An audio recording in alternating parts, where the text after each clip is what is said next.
There are still mandatory evacuations in place for parts of Plaquemines Parish that are still flooded. The parish is now making sure that those who are still there have something to eat. Candace Charles joins us live now with the latest on the situation down there. Candace?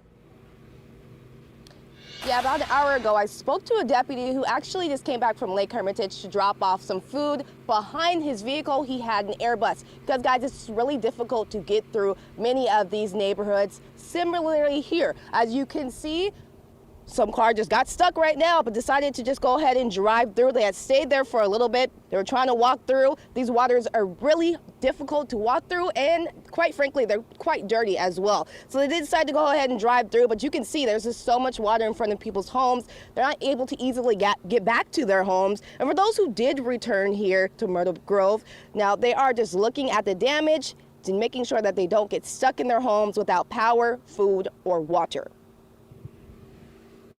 You can see all the stuff that was in here is all piled up against the walls. Days after evacuating, David Marcotte and his wife Barbara have finally returned home to survey the damage. We're just seeing what we can save, but it doesn't look good. It's all destroyed.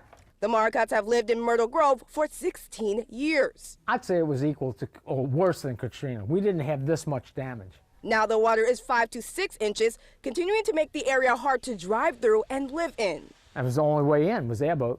Many of the residents in Myrtle Grove evacuated before Hurricane Ida made landfall, with an elderly resident later rescued. But in other areas, such as Lake Hermitage, some residents never left. We don't encourage them to be there. We ask them to be out of there. That's their home. Plaquemines Parish President Kirk Lapine says they've been shuttling food to the 5 or 6 residents left in the area, but the main focus is drainage. We've actually trying to get our pumping station at Point Celeste back up and running to drain that polder there. I just got confirmation on my radio that the left side of the pumping station was working. It's submerged underwater for 5 days, so we've been constantly working on that. And if it wasn't for the levees, which Lapine admits still need to work, the flooding could have been much worse. We were successful in not getting a big scourging breach. What everything was an overtopping of our levee. Power continues to remain a problem in the parish, as well as clean drinking water. As long as we get some services back, like water and electricity, we can live here. But without all that, you know, it's just no life. Though there is still so much work ahead, the community is looking forward to rebuilding. If we get infrastructure, we get water, we get lights, the people of Plaquemines are so resilient, they will rebuild. Just have to get used to a way of life down here. Sometimes it's a struggle, but we'll move on.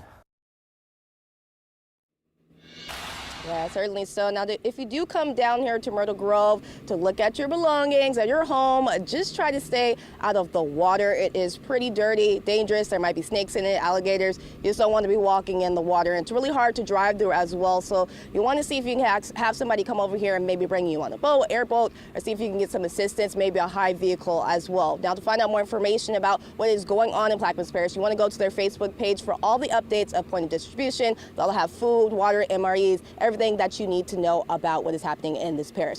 Now, in Plaquemines Parish, I'm Candace Charles, Eyewitness News. All right, thank you so much, Candace. A lot still to come down there, much recovery to come as well.